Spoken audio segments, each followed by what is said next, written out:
প্রিয় নবম দশম এবং এসএসসি শিক্ষার্থীরা, আমরা এই 11 নম্বর দিয়ে কালকে করেছিলাম হচ্ছে প্রতিস্থাপন পদ্ধতি। আজকে এই নাম্বার দিয়ে আবার দেখাবো হচ্ছে অপনয়ন পদ্ধতি। কি অপনয়ন পদ্ধতি?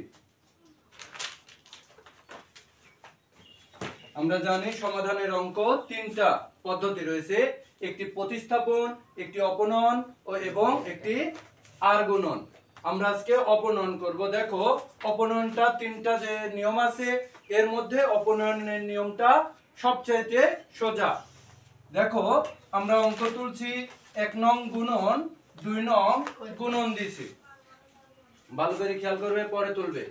1 নং গুণন 2 নং গুণন, 1 নম্বরের সাথে 2 নম্বর y সহগ গুণ এবং 2 নম্বরের সাথে 1 নম্বরের y সহগ গুণ। 2 নম্বরে কি আছে? এটা 1 নং সমীকরণ আর এটা 2 নং সমীকরণ। 1 নং সমীকরণে কি আছে? 8 আর 2 নং এ 4। এই 4 যাবে এর সাথে আর এটা যাবে এটার সাথে।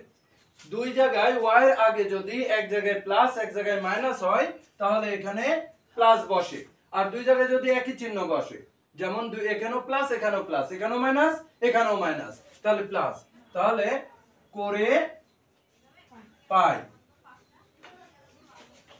এইবার দেখো 1 নং এর সাথে কত করা হয়েছে?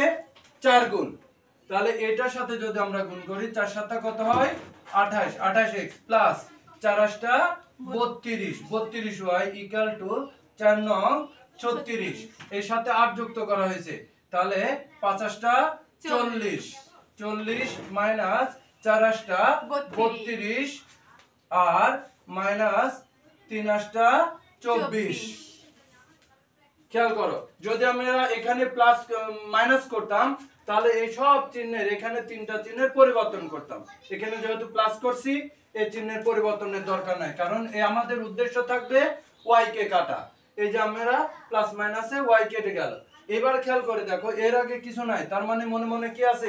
প্লাস আছে। 40 এর থেকে 28 কি হবে? বাদ হবে। বাদ হলে 12x, বড় সংখ্যার আগে প্লাস, এখানে প্লাসের প্রয়োজন নাই। এবার এটা থেকে এটা বাদ দিলে পারো কত হচ্ছে? 12 হচ্ছে। তাহলে x ইকুয়াল টু এই 12 নিচে ভাগ হয়ে যাবে, তাহলে কি হবে? 12 কে 12, x ইকুয়াল টু কত হবে? 1। এইবার যে কোনো একটি সমীকরণে আমরা 1 নং সমীকরণেও বসাতে পারি, 2 নম্বরে বসাতে পারি। আমরা 2 নং এ বসাই। কি লিখবো? 2 নং সমীকরণে x এর মান বসিয়ে পাই। 2 নম্বর সমীকরণ কি ছিল? 5x minus 4y equal to minus 3।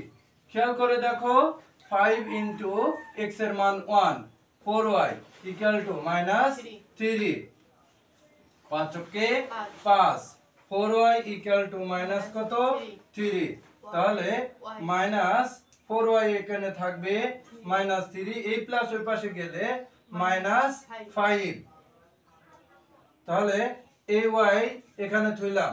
এখন দেখো দুইটা সংখ্যার আগে কি?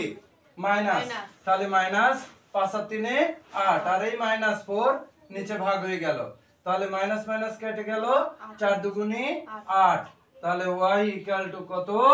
2। দেখো আমাদের কালকেও এই প্রতিস্থাপনে এইটাই বের হয়েছিল, x এর মান 1 আর y এর মান 2। অতএব নির্ণয় সমাধান